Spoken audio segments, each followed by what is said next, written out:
Itim na tikbalang. Alam naman natin mga kabayan kung gaano kalakas sa panlilinlang ang mga tikbalang. Pero paano pa kaya kapag itim na ang pinag-uusapan?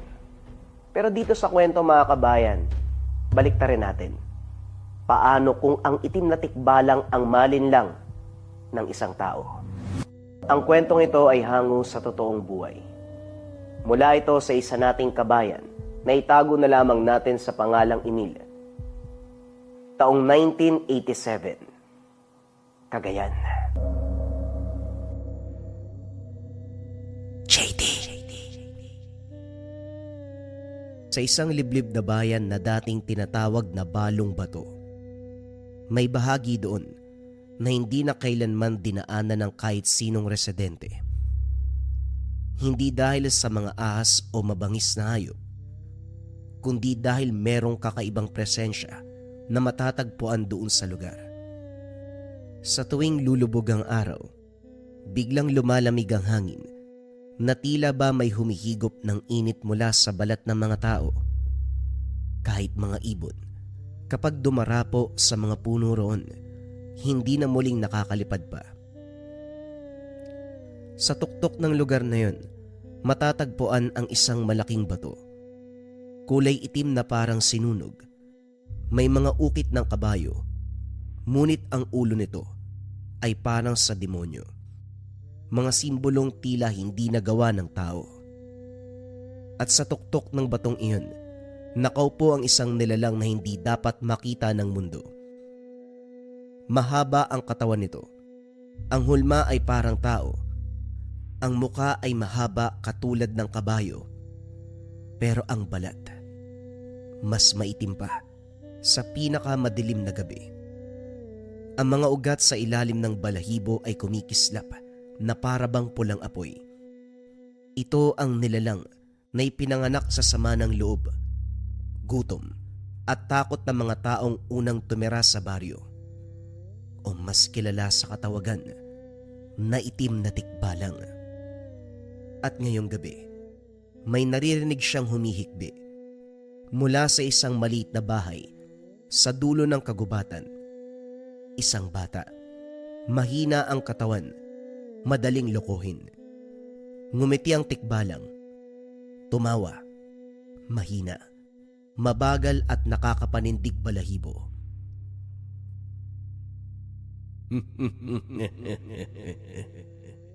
Mukhang sumapit na muli ang panahon. Wika ng itim na tikbalang, sabay lakad papalayo sa batong kinauupuan kanina. Nandito na naman ang bago kong aalukin. Si Emil ay 10 taong gulang, isa sa mga batang madaling hingalin kahit sandali pa lamang naglalaro. Paminsan habang tumatakbo ang mga kaedad niya sa plaza, siya naman ay matatagpuan. Nakaupo sa may tabi. Hawak-hawak ang dibdib. Hinahabol ang hininga habang pinapanood ang ibang mga bata. Maputla ang kanyang balat, pati na rin ang mga labi. At halos lingguan siyang nabiyahe papunta sa pagamutan, kasama ang ama at ina. Gayunpaman, mabait si Emil. Hindi siya nagrereklamo.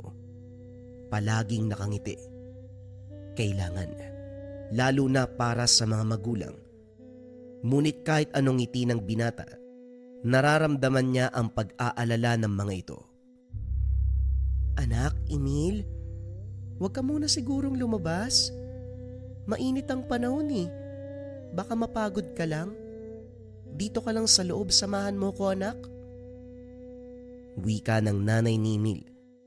Pilit tinatago ang lungkot ng mata. Ayos lang po ko, Nay. Huwag po kayo mag-alala sa akin. At mas masarap po kasi sa labas eh. Mahangin.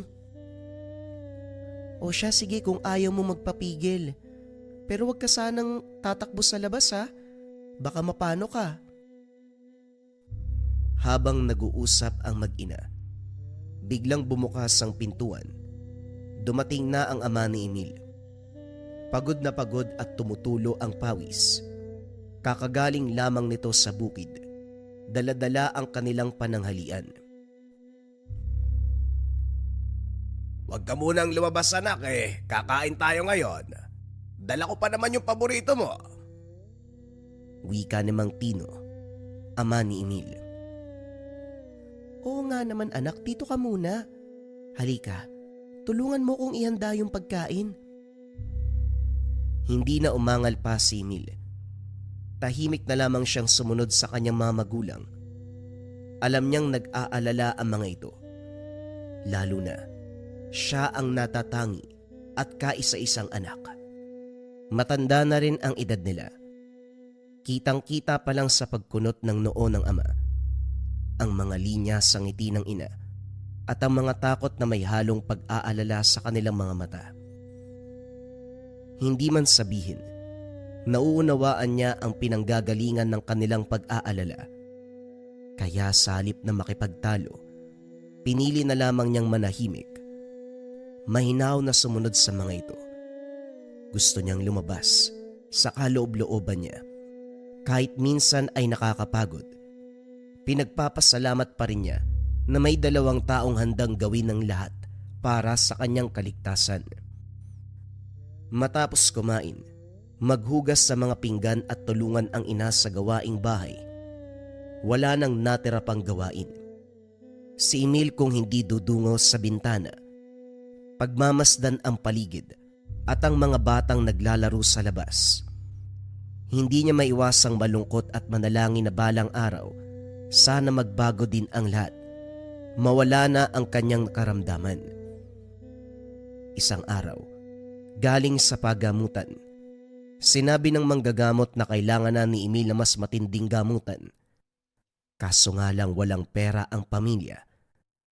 Napatulala na lamang ang ama ni Emil, habang ang asawa nito hindi mapigilan ang pagpatak ng kanyang mga luha. Bagamat nagbubulungan lamang ang mag-asawa, naririnig pa rin ng bata ang kanilang usapan.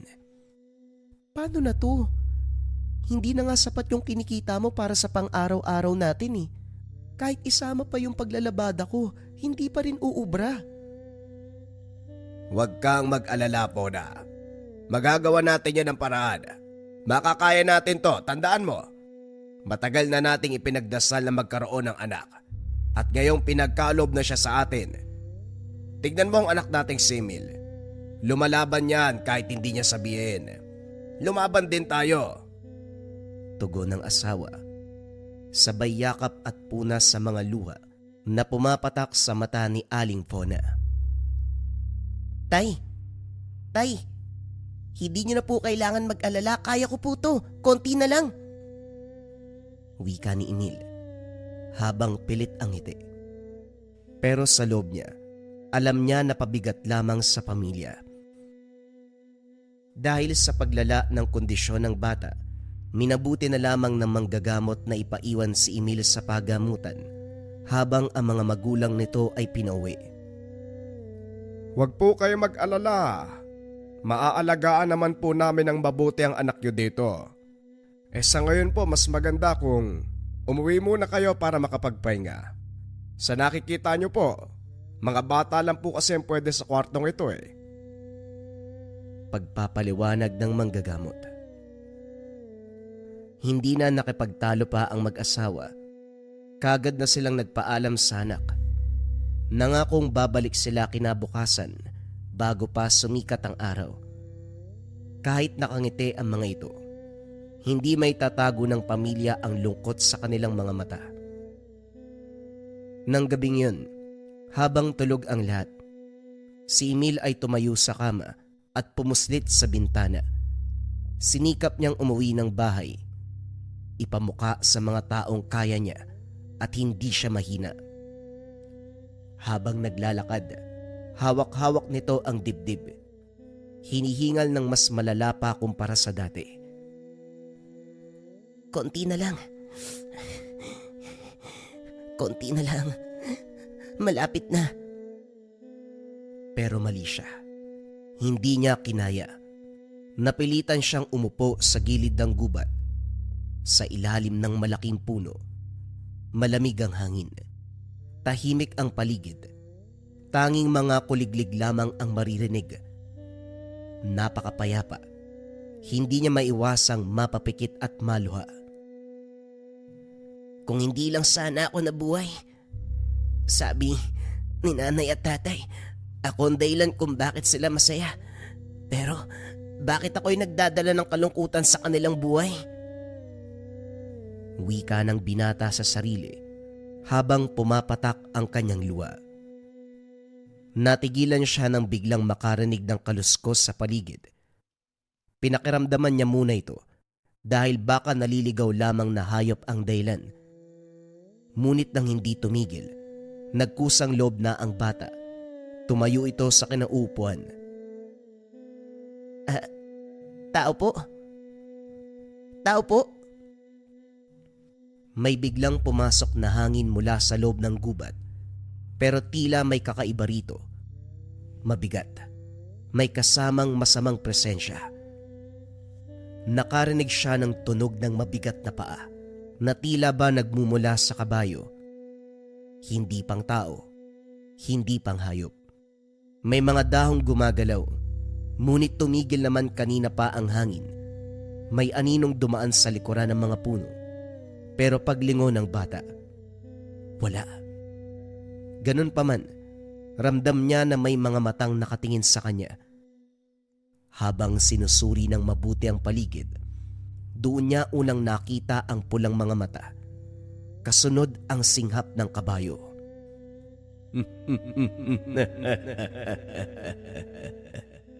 Mahinang bata. Wika ng boses na parang dalawang tao na sabay na nagsasalita. Malalim at umaalingaw-ngaw sa paligid. Lumabas mula sa dilim ang isang nilalang. Mahaba, mataas, malakas ang tindig. May ulo ng kabayo ngunit katawan ng tao. Ang buong balat ay parang sinunog. Itim na itim. Kumikintab na parang binalot ito ng langis. At ang buhok ng kabayo sa ulo ay parang usok. Sumasabay kasabay ng hangin. Napatras ang bata. Tila binalot ng takot ang mahinang puso nito. Huwag! Pakiusap! Huwag kang lumapit sa akin! Huwag kang magpatawa, bata. Sa tingin mo ba, kakaawaan o matatakot ako sa isang katulad mo? Wika ng nilalang at dahan-dahan itong lumapit. Sa bawat hakbang ay nanginginig ang lupa. Mahinang uri ng nilalang, mahinang dibdib, sakitin, kaawa-awang paslit. Pinanganak kang mahina. Napayuko na lamang si Emil sa bawat salitang binibitawan ng nilalang. Bagamat masakit, alam niyang may katotohanan ang lahat ng ito. Nakakaawa din ang mga magulang mo. Matapos silang magsakripisyo ng ilang taon, manalangin na magkaroon ng anak. Ang binigay pa sa kanila, isang sakiting paslit. Pero, kaya kitang pagalingin. Kagad umangat ang ulo ni Emil nang marinig ang sinabi ng tikbalang. Pero paano po? Napangisi na lamang ang nilalang, ang ngiti na may tinatagong kasamaan. Ibibigay ko sa iyo ang lakas na hindi mo kailanman makukuha sa mga tao, maging sa mundong ito. Hahaba ang buhay mo. Lalaki ang pangangatawan. Magiging malakas ka. Higit pa sa kahit sinong bata. Bagamat magandang pakinggan, hindi naman mangmang si Emil. Kahit sa murang edad, alam niyang may kapalit ang ganitong bagay.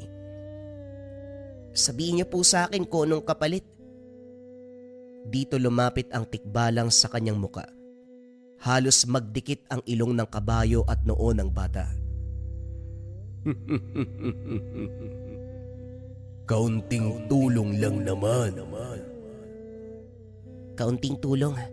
Anong klaseng tulong? Meron akong hihilingin sa'yo. Isang bagay. Pero sa tamang panahon. Pwede mo po bang sabihin sa akin kung ano yun? Paano naman ako papayag kung hindi ako sigurado na kaya kong bayaran ang ibibigay mo? Mukhang nagkamali ako ng pagkilala sa'yo, bata.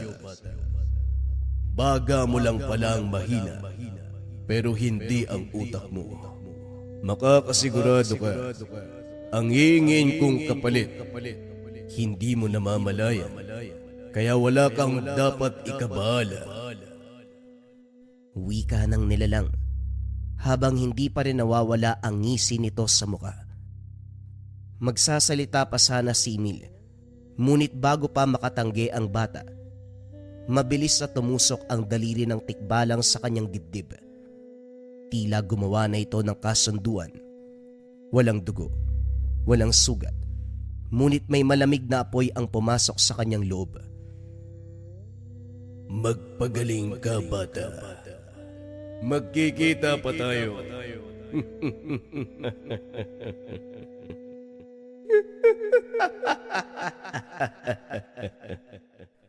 Sa isang kurap ng mata nawala ang nilalang. Tanging naiwan na lamang ang lamig at ang iniwan nitong kasunduan.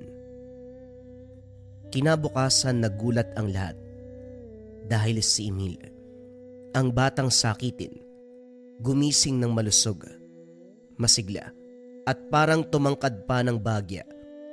Nakakalaro na siya, nakakatakbo at hindi na hinihingal. Anak, anong ginagawa mo dito? Hindi ba nasa ospital ka? Naitignan niyo, magaling na po ako. Wika ni Emil habang pinapakita ang sigla ng katawan. Pero paano nangyari yon, anak? Ayos ka lang ba talaga? Hindi ka ba hinihingal? Halos maiyak na lang ang nanay sa nakikita. Opo, Nay. Ayos na po talaga ako. Tayo, tignan niyo po ako. Napayuko na lamang si Mang Tino. Hindi to makapaniwala. Ganun pa man hindi na sila nagtanong pa. Ang mahalaga sa kanila, maayos ang kalagayan ng anak. Isa daw itong biyaya, milagro. Muling napakinggan ang kanilang panalangin. Ilang araw ang lumipas, ganun pa rin ang kalagayan ni Emil.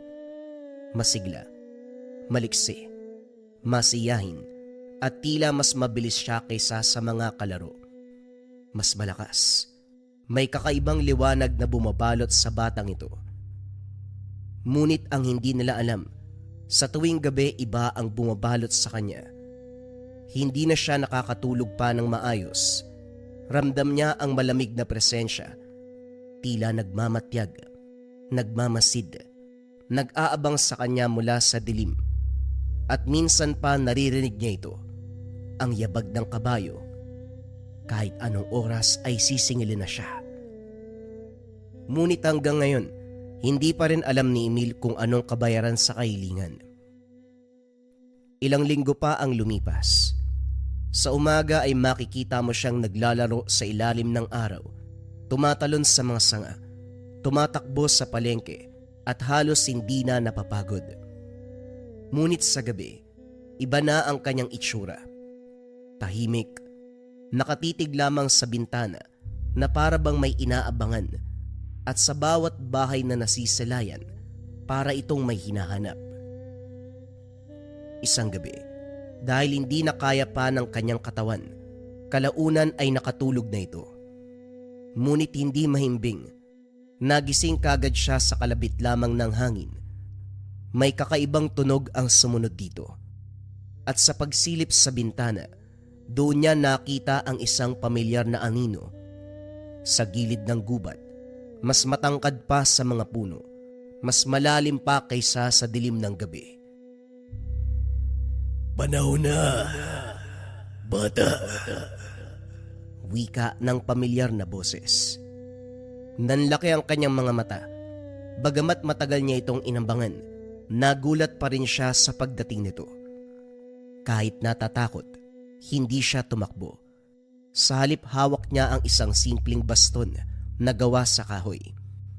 Regalo pa ng kanyang lolo noong maliit pa lamang siya. Hindi niya sigurado kung bakit, pero ramdam niya na kailangan niya ito kung anuman ang kakarapin kinabukasan. Bata, nais mo bang malaman kung ano ang kapalit? Tumayo si Emil at kahit nanginginig ang tuhod, sumagot ito. Oo, handa na ako. Natawa na lamang ang nilalang, lalo na't ang tingin pa rin niya sa bata ay isang mahinang paslit. Simple lang naman ang kailangan ko. Panibagong buhay ang binigay ko. Kaya buhay din ang kailangan ko. Napalunok ng laway ang binata nang marinig ito. Pero kagad siyang nakapag-isip. O sige, sino ba naman ako para hindi magbayad? Saan ko ibibigay ang alay? Hindi pa rin nawawala ang ngisi ng nilalang. Mabuti naman. Pinalaki ka ng tama ng iyong mga magulang. May kakaibang tingin na parang nagmamasid sa paligid. Bukas, sa kabilugan ng buwan. Lumapit ito kay Emil. Ang mga mata ay pulang-pula, nagliliyab sa dilim. Pumunta ka sa pinakadulong bahagi ng balong bato. Doon sa liblib na bahagi ng kagubatan, kung saan kahit sagana sa likas na yaman, walang kahit sinong maghahangad na pasukin ito. Humigop ng malamig na hangin ang nilalang at ang mga gamit sa kwarto ng bata ay tila gumagalaw kasabay nito. Napatras si Emil ng bahagya. Malalaman mong nasa tamang lugar ka kapag ni isang ibon o kahit insekto ay hindi mo na makikita o maririnig. Wala ka ring makikita ngayon. Tanging malamig na hangin, amog at mga punong halaman na hindi gumagalaw. Ito lang ang masisilayan mo. Sumunod ito ng tingin sa malayo na parabang pinagmamasdan ang lugar mula sa kanyang alaala. At sa tuktok ng lugar na yon ay may napakalaking bato na kulay itim. Parang sinunog. Sa gitna ay may nakaukit na ulo. Ulo ng kabayo. At hindi lang yun. Meron ding mga simbolo na hindi kailanman ginawa ng tao. Dahang-dahang yumuko ang nilalang. Halos lumapit na ang mahabang nguso nito sa muka ng bata. Magdala ka ng 5 itim na kandila. Gumuhit ka ng bilog sa lupa. At sa gitna, doon mo iaalay ang buhay na hinihingi ko sa iyo. Kinabahan na si Emil, ngunit hindi siya makagalaw. Parang hinigop ng nilalang ang kanyang lakas at isipan. Pagkatapos ay bahagyang tumalikod ang tikbalang. Ngunit bago pa ito tuluyang maglaho, muli itong nagsalita. Mas malamig at mas mabigat. At isa pa, hindi lang basta buhay ang kailangan ko. Ang kailangan ko ay buhay ng mahalaga sa iyo. Hindi na nagsalita pa si Emil. Tumango na lamang siya. Hindi dahil sigurado, kundi dahil nanigas ang kanyang katawan sa takot. Sa isang iglap katulad ng dati naglaho kagad ang tikbalang. Ngunit katulad pa rin noon, naiwan ang ngisi nito na parabang nakaukit sa hangin, nag-iiwan ng marka at lamig na hindi niya kayang ipaliwanag. Pinag-isipang mabuti ng bata kung ano ang dapat gawin, kung sino ang dapat ialay. Ngunit sa ngayon, dahil sa labis na pagod, hindi niya na kinaya pa. Hinayaan na lamang ang katawan na lamunin ng dilim at muling natulog. Kinabukasan ng gabi, naganda si Emil, dala-dala ang baston, 5 itim na kandila, posporo at ang buhay ng kanyang iaalay. Hinanap niya ang sinasabing lugar ng nilalang. Hindi naging madali ang biyahe. Masukal ang mga daanan. Maraming balakid na siyang nakaengkwentro. Ngunit ganun pa man lumaban ito. Hindi sumuko. Hanggang sa kalaunan natagpuan niya sa wakas ang lugar na tinutukoy ng tikbalang. Sa kanyang harapan, doon nakalagay ang isang napakalaking bato. Bagamat madilim ang paligid, mas madilim pa ang kulay nito. Nakaukit ang mukha ng kabayo, pero hindi to normal. Tila malademonyo ang itsura. Sa gilid nakaukit ang mga simbolong hindi pamilyar. Tila kakaiba, nagdudulot ng kilabot sa kanyang balat. Inihanda niya ang 5 itim na kandilang dala. Gumuhit ng bilog sa sahig. Ngunit bago pa man magpatuloy, pinagbasdan niya muna ng mabuti ang paligid. May hinahanap o hindi kaya naman may pinagtataguan, at nang masigurado na siya na lamang ang tao roon, nagpatuloy na siya. Sinindihan ng mga kandila, inilagay sa gitna ang buhay na iaalay. Humingi ng kapatawaran si Emil bago isinaksak ang punyal na dala. Habang umaagos ang dugo nito sa lupa, pinagdarasal ng bata ang kaluluwa nito at ang kapatawaran na kanyang ginawa. Pasensya ka na. Hindi ko ginustong ikaw ang maging kabayaran. Pero kailangan. Sana mapatawad mo ko. Hanggang sa muli. Paalam kaibigan. Wika ni Emil bago ito tuluyang umalis. Kinabukasan hindi nagising ng maaga si Emil. Paulit-ulit pa rin naglalaro sa kanyang isipan ang ginawa kagabi. Niyaya siya ng ina na kumain, mag-agahan, ngunit kitang-kita nito na walang gana ang kanyang anak. Ayos ka lang ba anak? Mukhang matamlay ka yata ngayon ah. Ayos lang po nay. Tara na po, kumain na tayo. Pilit ang kanyang ngiti. Biglang pumasok sa tahanan ang ama. Poda, nakita mo ba ang alaga ko? Sinong alaga, Tino? Sa dami ng hayop dyan, sinong tinutukoy mo? Yung pambato kong manok. Yung paborito ni Emil. Nako, sino kayang kukuha sa kanya Yung pa naman ang pinakamamahal ng anak natin. Yung tilaok nun yung pampagising sa pamilya natin Teka anak, anong nangyayari sa'yo? Huwag ka mag-alala. Mahanap din natin yun. Umiiyak na si Emil. Patawarin niyo po ko tay. Ako po ang dahilan kung bakit nawala yung pambato niyong manok Pasensya na po kayo ha. Pero ako po yung may gawa ng... Kagad siyang niyakap ng ama. At ang ina ay pinunasan ang kanyang luha. Tumahan ka na anak. Huwag kang mag-alala, walang galit sa'yo. Kung ano man ang nangyari, hindi na yun mahalaga. Ang importante, maayos ang kalagayan mo. Marami pa naman tayong alaga dyan sa labas kaya huwag ka nang umiyak. Dahil sa kapatawaran ng magulang, hinayaan na lamang ni Emil ang sarili na umiyak. Unti-unting nawala ang kanyang kalungkutan. Kinagabihan malalakas na yabag ang bumalot sa lupa.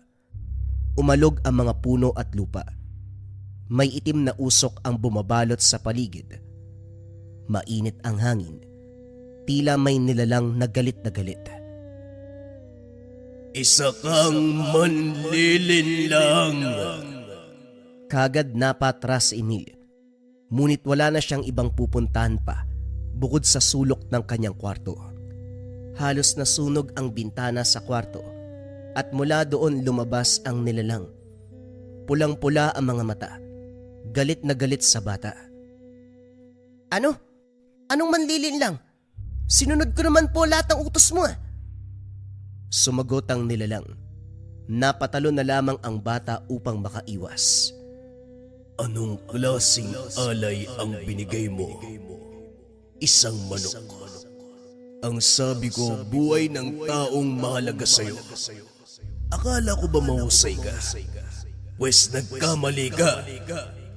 Tumalon sa bintana si Emil upang mailayo ang mga magulang sa kapahamakan. Tumakbo ng mabilis ang bata Dala-dala ang baston. Hindi kita niloko at hindi buhay ng tao ang sinabi mo. Ang sabi mo lang buhay na mahalaga sa akin. Mahalaga ang alaga namin ni tatay. Mahal kong manok na yun ha. Wika ni Emil. Tila na insulto ang tikbalang sa sinabi ng bata. Napahinto ito. Hindi makapaniwalang naisahan siya ng isang paslit. Oras na para bawiin ko ang binigay ko sa iyo. Tumigil ito at tumigop ng hangin. Napakalakas. Maging ang mga puno ay nasama sa kanyang paghigop. Ngunit si Emil, hindi nadala. Ayos ka rin ano? Masyadong makapalang mukha mo na gamitin laban sa akin ang kapangyarihan na ako mismo ang nagbigay. Akala mo ba hindi ko kayang bawiin yan? Hindi mo to pwedeng bawiin, lalo na't tumupad naman ako sa usapan. Nagbigay ako ng buhay na mahalaga sa akin. Sinunod ko ang ritual at tama ang lugar na aking pinuntahan. Ikaw lang ang hindi makontento. Hindi mo rin nililinaw kung anong sinasabit pangailangan mo. Dahil dito, lalo lamang nagalit ang itim na tikbalang. Umatras at biglang naglaho. Nakahinga ng maluwag si Emil matapos itong umalis. Nagtungo siya sa bahay upang magpahinga. Ngunit napansin ng bata ang kakaibang katahimikan na bumabalot sa tahanan. Nay? Nay? Ayos lang po ba kayo? Wika ni Emil, pero walang sumagot. Patuloy na nanawagan si Emil sa mga magulang, pero kahit anong sigaw, wala na ang mga ito. Nang sumuko na ang bata, biglang nagpakita muli ang itim na tikbalang sa kanya. Dahil sa ginawa mo, mga magulang mo ang magiging kabayaran. Sa iyo na ang kapangyarihan at mahabang buhay na pinagkaloob ko sa iyo. Mabuhay ka ng mahaba, pero wala na ang mahal mo sa buhay. Hindi ako papayag. Hindi kita hahayaan. Naging patas ako at sumunod sa iyo mga kondisyon. Hindi mo pwedeng gawin sa akin ang mga bagay na yan. Mamimili ka lang naman. Buhay mo o buhay ng mga magulang mo. Kapag nakapagpasya ka, alam mo kung saan ako hahanapin. Huling wika ng nilalang, tuluyan na itong naglaho. Hindi na nagaksaya ng panahon si Emil. Nang gabing yun, nagtungo kaagad siya sa kubo ni Mang Pio, ang kilalang albularyo sa bayan. Mabait ito at matulungin. Ilang beses na siyang nag-abot ng lunas sa kanya at ni minsan, hindi nanghingi ng kapalit. Pagkatok sa kubo ng matanda, kahit 10 oras ng gabi ay bumukas pa rin ang pintuan. Sumalubong kay Emil ang isang matanda. Kulubot ang mga balat, maging ang buhok, balbas at bigote. Agad siyang pinapasok nito. Pinaliwanag sa matanda ang nangyari habang nagpipigil umiyak. Natatakot ito na baka huli na ang lahat kung hindi sila kikilos ngayon. Naiintindihan ko ang sitwasyon mo, iho. Pasensya ka na. Natatawa ako dahil tama ka naman. Tama din ang pagkakaintindi at interpretasyon mo. Matalino ka. Kaso nga lang, hindi biro na ginalit mo ang nilalang na yon. Kung ang normal na tikbalang pangalang grabe na kung manlilang at magalit. Paano pa kaya ang isang itim na tikbalang? Kaya nga po Mang Pio, sana po matulungan niyo ako. Hindi ko na alam kung anong gagawin ko . Sila na lang po ang kasama ko sa buhay. Wala po akong kapatid. Hindi ko alam kung kakayanin ko kapag wala sila. Maniwala ka sa akin, iho. Gustong gusto kitang tulungan, pero wala akong laban sa nilalang na tinutukoy mo. Ay nako, kung nabubuhay lang si Isidro, sigurado may gamit yon panlaban sa itim na tikbalang. Isidro? Lolo ko po si Isidro . Siya nga po ay nagbigay sa akin ito . Kaso hindi ko po alam kung para saan. Wika ni Emil. sabay pakita sa baston. Nanlaki ang mga mata ng matanda. Kinuha ang baston, sinuri ng mabuti. Kinapa ng mabuti ang mga simbolong nakaukit. Bigla itong napatakip ng bibig. Mabuting balita, iho. Ito nga ang gamit ni Isidro. May panlaban ka na sa nilalang na yon. Halika, wag na tayong mag-aksaya ng oras. Ang bawat segundo ay mahalaga. Wika ni Mang Pio. Dali-dali itong naganda. Inilabas ang mga kagamitan. Nagtungo na sila sa kinaroroonan ng itim na tikbalang. Napakadilim ng paligid.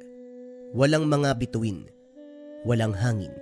Wala rin mga insekto o kahit anong ingay sa paligid. Si Emil, kasama ang albularyo, nagtungo sa itim na batong tirahan ng tikbalang. Dala-dala ang baston na pinamana ng lolo Isidro niya. Naganda na ang batang makipaglaban. Sa kanyang likuran ay si Mang Pio. Nag-aayos ng mga tuyong dahon, asin at mga kandilang puti. May hawak itong libro na puno ng mga dasal at orasyon. Iho, wag na wag kang bibitiw.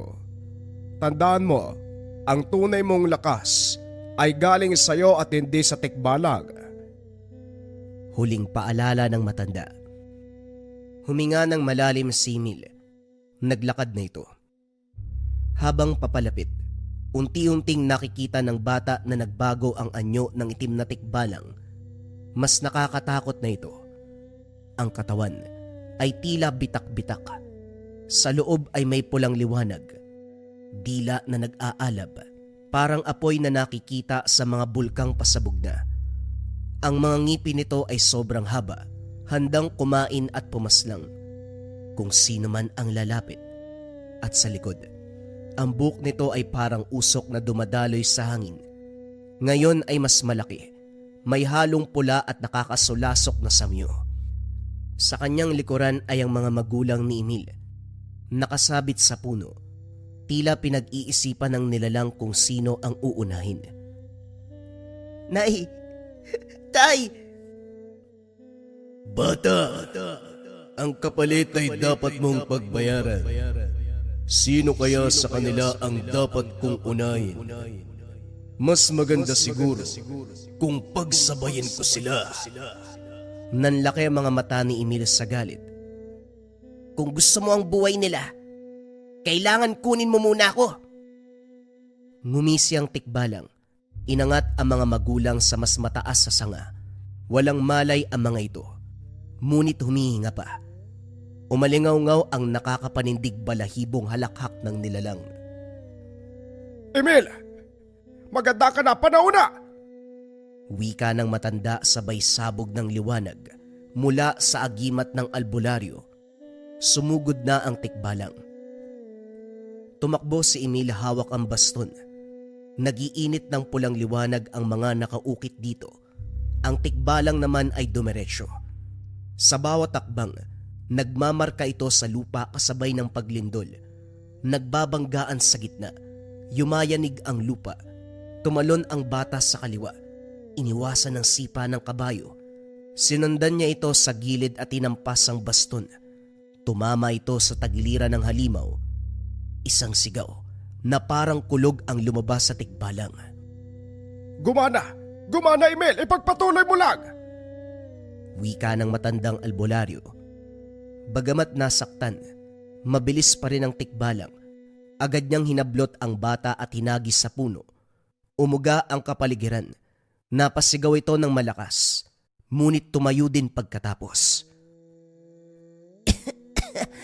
Hindi ako susuko. Habang papalapit ang tikbalang kay Emil, patuloy lamang si Mang Pio sa pagbigkas ng orasyon. Sumabog ang puting enerhiya mula sa mga kandilang inihanda nito at ang tikbalang ay napatras. Tila ba nasasaktan sa liwanag? Kumilos si Emil. Kinuha ang pagkakataon upang lumpuhin ang nilalang ng dilim. Paulit-ulit hinampas ng maywagang baston ang itim na tikbalang. Sa braso, sa binti, sa likod at sa ulo. Hanggang sa huli, kahit ubos na ang lakas, hindi pa rin siya tumitigil. Para sa aking mga magulang, para sa mga dati mong naging biktima, at para sa bayang binalot mo ng takot at dilim. Wika ni Emil habang patuloy na nilulumpo ang nilalang. Sa bawat paghampas, mas tumitingkad ang liwanag ng baston.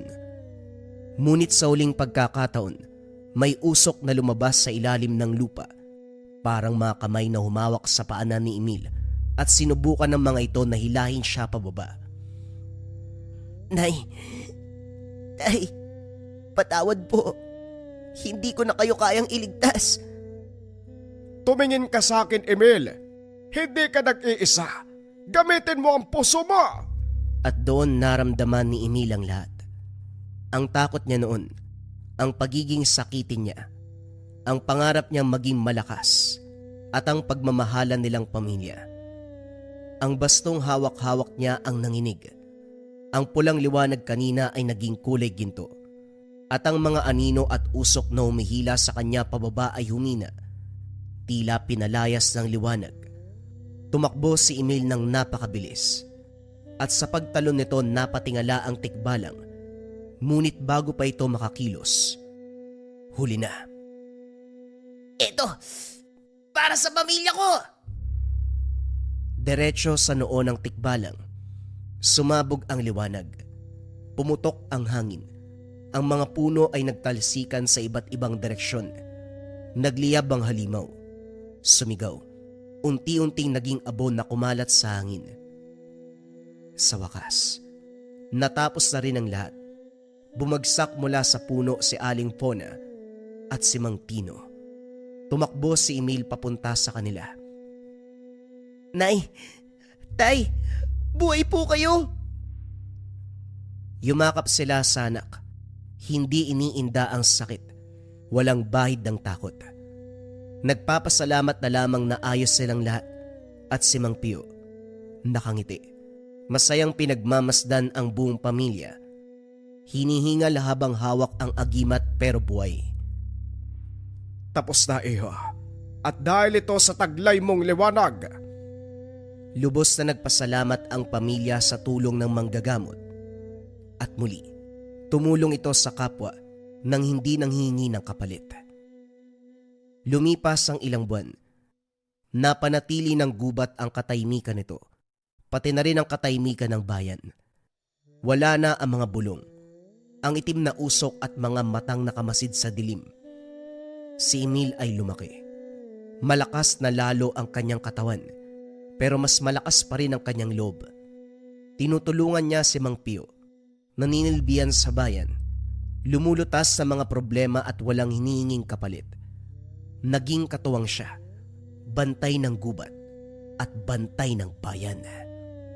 Lumipas pa ang ilang taon. Naging payapa at masaya ang mga residente sa kanilang bayan. Hindi lang dahil kay Mang Pio, kundi pati na rin kay Emil, ang nagtatanggol sa mga normal na tao laban sa mga mapanlinlang na nilalang ng kagubatan. Mula nang maglaho ang itim na tikbalang, nawala na ang madilim na parte ng kagubatan.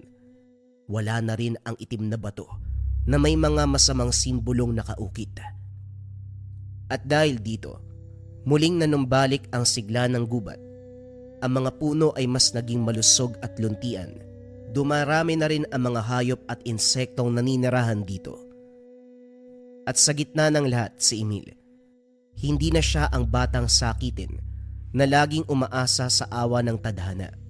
Ngayon ay matatag na siya, hindi dahil sa lakas na minsang ibinigay sa kanya ng nilalang sa dilim, kundi dahil sa tapang ng kanyang puso at talino ng kanyang utak. Kahit mahirap at nakakatakot, malalampasan ang kahit anong pagsubok basta buo ang kalooban at nasa tama ang puso. Naging tahimik na bantay si Emil ng balong bato, hindi na bilang mandirigma, hindi lamang tagapagligtas, kundi bilang gabay, isang paalala na may liwanag kahit sa pinakamadilim na bahagi ng gubat. Isang hapon habang naglalakad siya pabalik sa kung saan dating nakalagay ang malaking itim na bato, napahinto siya, tila tinawag ng hangin. Hinawakan niya ang baston na palaging nakasabit sa kanyang likod. Isang regalo mula sa yumaong lolo na lubos niyang pinagpasalamatan. Kahit ilang taon na ang lumipas, makinis pa rin ito. Ang mga sinaunang ukit ay naroon pa rin, ngunit hindi muna kumikislap. Habang tumatagal, unti-unti na rin niyang natatanggap na hindi ang itim na tikbalang na yon ang nagbigay sa kanya ng lakas, kundi ang kanyang sarili at pagmamahal ng kanyang pamilya. Napangiti na lamang si Emil, napatingala sa langit, dahang-dahang pumikit. Ang dilim ay palaging naghahanap ng kahinaan ng tao, pero ang liwanag, ang kusang makakatagpo sa iyo sa gitna ng kadiliman. Ito ang mensahe na nais iparating ng ating bida ng kwento. Walang iba kung hindi si Emil, ang nanglinlang sa mapanlinlang na tikbalang.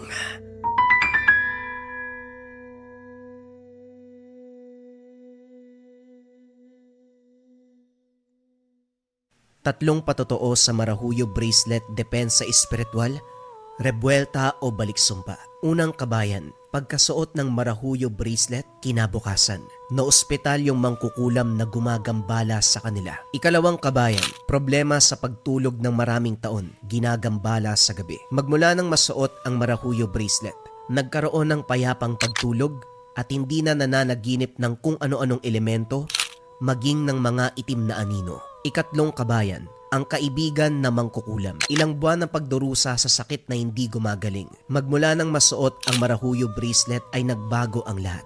Nasanggi ng kaibigan niya ang Marahuyo at bagyang napaso ito. Magmula ng araw na yon naging mailap na ang kaibigan niya, kasabay ng paggaling niya sa karamdaman ay siya namang pagkakasakit ng kaibigan niya. Hanggang sa umabot sa punto, umalis na ito sa dorm kung saan sila nakatira. Ang huling sinabi nito, "Pasensya na, dahil lang sa inggit." Ang Marahuyo Bracelet ay depensa espiritual kontra kulam, barang, tigalpo, palipad-hangin, usog o kahit anong masamang uri ng sumpa. Pero bakit ba ganon ang nangyari sa mga istoryang nabanggit? Dahil narito rin ang rebuelta, sumbalik o baliksumpa.